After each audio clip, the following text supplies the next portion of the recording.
Sebelumnya saya ucapkan terima kasih kepada kalian yang sudah menonton video saya sebelumnya.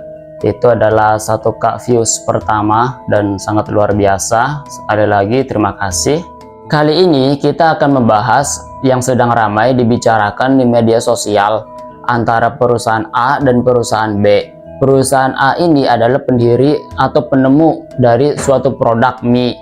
Kemudian ada perusahaan B yang dalam hal ini adalah memberikan modal untuk perusahaan A hingga akhirnya mereka bekerja sama untuk menjalankan bisnis. Suatu saat terjadi masalah internal di antara kedua perusahaan ini yang akhirnya membuat pendiri perusahaan si A itu kemudian dipecat atau dikeluarkan dari perusahaannya sendiri. Memang ini terlihatnya aneh, masa sih ada pendiri perusahaan yang dikeluarkan dari perusahaannya sendiri? Secara logika juga ini susah diterima. Tapi jangan salah, hal yang semacam ini sering terjadi di dalam dunia bisnis. Bahkan pendiri Apple, Steve Jobs, pernah dikeluarkan dari perusahaannya sendiri. Nah, hal yang sama bisa terjadi kepada siapa saja. Oleh sebab itu, ada yang mengatakan ini adalah hal yang wajar terjadi di dunia bisnis, persaingan bisnis antara si A dengan si B atau dengan si C, yang akhirnya bahkan seorang pendiri perusahaan bisa dikeluarkan dari perusahaannya sendiri. Biasanya karena kepemilikan saham. Bagi pihak yang memiliki saham paling besar biasanya akan memiliki kewenangan lebih besar, yang artinya jika pendiri perusahaan memiliki saham yang lebih sedikit, dia bisa saja dipecat dari perusahaannya. Hal yang semacam ini memang sering terjadi di dalam dunia bisnis era kapitalis seperti sekarang, di mana keuntungan adalah segalanya. Oleh sebab itu, sekalipun dia pendiri suatu perusahaan, jika dia memiliki saham lebih kecil dari pihak yang lain dan keberadaannya bermasalah untuk kepentingan bisnis atau keuntungan bisnis, maka dia bisa disingkirkan. Bagaimana dengan dunia UMKM? Di dunia UMKM juga tidak jauh berbeda sebenarnya. Persaingan bisnis selalu ada. Bahkan demi keuntungan atau demi mengalahkan kompetitor, ada menggunakan segala cara. Salah satu cara yang sering digunakan adalah dengan menggunakan ilmu hitam. Percaya atau tidak, hal semacam ini ada. Saya pernah dapat cerita dari seorang pemilik warung. Dia mengatakan akhir-akhir ini warungnya sangat sepi sekali dan tidak seperti biasanya yang keadaannya selalu ramai. Suatu saat dia memanggil orang yang memang dikenal mengerti hal-hal seperti itu, hingga kemudian orang tersebut mengatakan ada sosok makhluk gaib yang menutupi warung tersebut. Nah, setelah warung itu kemudian dikatakanlah diruqyah seperti itu, kemudian jin yang berada di depan warung juga sudah dihilangkan atau disingkirkan atau disuruh pergi, kemudian warung itu kembali ramai.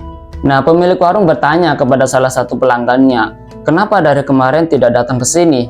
Apa jawaban pelanggannya? Si pelanggan mengatakan bahwa dia sebenarnya mau datang ke warung itu, tapi setiap dia datang, warungnya kelihatannya tutup, kelihatannya tidak buka. Maka dari itu, ketika dia belum sampai warung, dia sudah kembali lagi. Hal-hal yang di luar logika pun sering terjadi di dalam dunia UMKM. Ada warung makan yang baru saja menyiapkan segala makanannya dan itu benar-benar baru matang, diangkat dari dapur, tapi begitu dibawa ke depan itu keadaannya basi. Ya mungkin secara ilmiah ada penjelasannya, tapi berdasarkan kebiasaan warung itu belum pernah terjadi. Nah, suatu hari pemilik warung menyisir di pinggir warung mereka, akhirnya menemukan benda-benda aneh. Aneh dalam tanda kutip adalah benda yang biasa digunakan dalam ilmu hitam. Anda boleh percaya, boleh tidak, tapi faktanya seperti itu. Ada beberapa orang yang memang mengambil jalur itu untuk mengambil keuntungan. Misalnya untuk melariskan dagangan mereka, atau membuat usaha kompetitor atau orang yang tidak disukai kemudian hancur. Baik itu perusahaan besar maupun UMKM yang menggunakan cara-cara seperti itu pada dasarnya sama. Apa yang mereka cari? Keuntungan. Mereka ingin mendapatkan keuntungan dan dengan cara apapun akan mereka lakukan. Ini adalah paham kapitalisme. Apapun akan dilakukan demi keuntungan. Nah, ini yang salah. Dalam Islam, bisnis itu bukan cuma soal untung dan rugi, tapi juga surga dan neraka. Artinya segala tindakan dia dalam berbisnis, akankah itu mengantarkan dia ke surga atau ke neraka? Jika yang diambil adalah cara-cara yang tidak benar dalam ajaran agama seperti curang atau berkhianat, maka itu akan mendekatkan dia kepada neraka. Berbeda ketika kemudian dia menggunakan cara yang baik, cara yang ahsan, sesuai dengan syariat Islam, maka itu akan mengantarkan dia lebih dekat kepada surga. Nah, sebagai pelaku usaha UMKM, kita akan memilih jalur yang mana? Apakah keuntungan yang selalu kita cari, atau keberkahan dan keriduan Allah? Mungkin terdengar klise, tapi ini adalah fakta bahwa dalam Islam berbisnis itu harus ada aturan. Kita tidak bisa sembarangan berbisnis. Ada muamalahnya, Islam sudah mengatur itu. Bagaimana caranya jual beli, bagaimana caranya pinjam meminjam, bagaimana caranya syirkah. Semuanya sudah diatur dalam Islam. Oleh sebab itu, dalam Islam yang dicari bukan keuntungan semata, tapi ada surga, ada keberkahan, ada ridho Allah di situ. Nah, saya ingin mengatakan bahwa dalam era ekonomi kapitalisme seperti saat ini, maka perusahaan besar maupun pelaku usaha UMKM yang tidak menggunakan syariat Islam sebagai dasar untuk melakukan transaksi, mereka akan menggunakan segala cara, termasuk cara-cara yang tidak etis, cara-cara yang tidak baik, atau bahkan dengan menggunakan ilmu hitam sekalipun. Nah, jadi berbisnis itu bukan cuma hanya soal untung rugi, tapi juga surga dan neraka. Oleh sebab itu, baik kita yang bergerak di perusahaan besar atau UMKM sekalipun, maka harus tetap memperhatikan aturan dalam syariat Islam.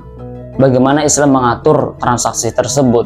Yang ingin saya katakan adalah, dalam era kapitalisme seperti sekarang, baik perusahaan besar maupun pelaku usaha UMKM yang tidak didasari dengan syariat Islam, mereka akan melakukan segala cara. Apapun itu, yang penting adalah keuntungan. Nah, sebagai seorang muslim, kita tidak bisa melakukan cara seperti itu. Ada syariat Islam yang harus kita pakai dalam setiap transaksi jual beli ataupun dalam menjalankan usaha. Sehingga keuntungan bukan satu-satunya yang kita cari ketika kita menjalankan bisnis. Jadi ini bukan hanya soal untung rugi, tapi juga surga dan neraka. Bagaimana bisnis kita bisa mengantarkan kita, mendekatkan kita kepada surga, kepada keberkahan, kepada ridho Allah. Terima kasih.